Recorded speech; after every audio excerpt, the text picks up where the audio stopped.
Greetings, friends. I want to talk to you for a moment about a personal experience that goes way back in my life to the 60s. And I'm going to call this My Great Irony. My Great Irony. Back in the 60s, 1964, I graduated from high school and started a journey through college. And back then, the Vietnam War was going rampant and they were drafting people right and left. And so I wanted to extend my college as long as I could. So as long as you were taking 12 hours a semester, you were considered a full-time student. So after 6 years, I had completed all my courses. I couldn't take any more and I graduated. And then I was facing with the draft board. So not long after I graduated from Baylor, I received my physical notice to go to Dallas. So I went up to Dallas on two buses, 65 guys.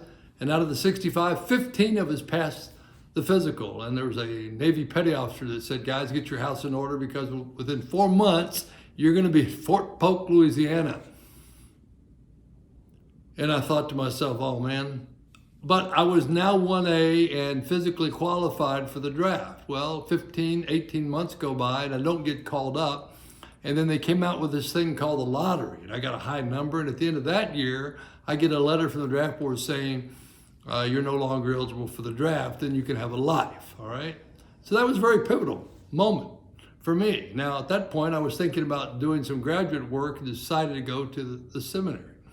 And 5 years later, I graduated from the seminary and was ordained into the Lutheran ministry and took a church in in Ohio. And then after that, after about 3 years, I went in the Navy. And that was my great irony.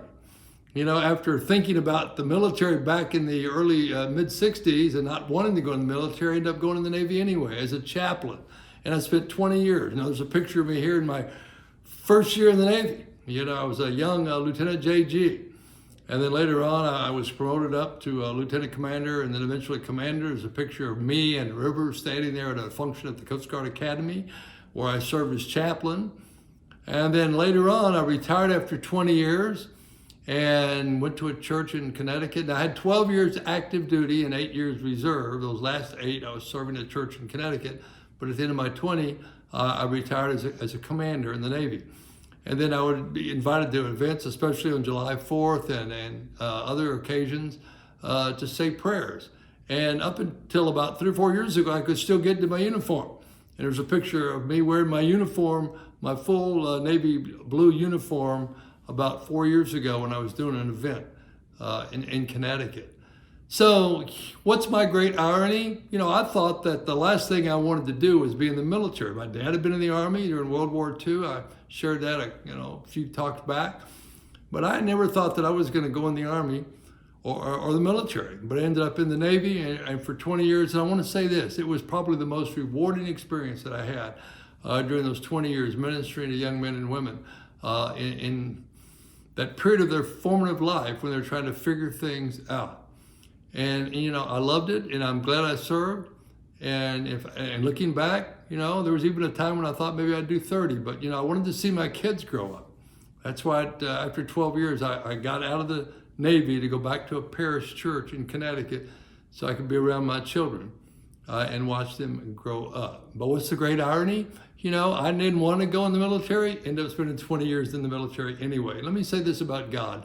When God writes the script for our life, it's perfect by design. And I wouldn't change anything looking back. I'm glad I did what I did. I'm glad I learned what I learned, the experiences I had, and they just made me a better, more rounded person now in understanding life in this season of my life. So I just wanted to share this with you, especially on the threshold of July 4th, which is coming up this Sunday. I hope this blessed you. And if you want to reach out to me, share a comment right now. Hit the comment button on your Facebook or go to my website, Paul Teske Ministries, and hit the prayer button and share your prayer requests. I'll get back to you and I'll respond to you. And again, I have that YouTube page, Paul Teske Ministries, with all the teachings and things that I've done. So listen, I'm doing this for you. I hope you have a great 4th of July, and I want you to go in peace and serve the Lord. And all God's people said, amen.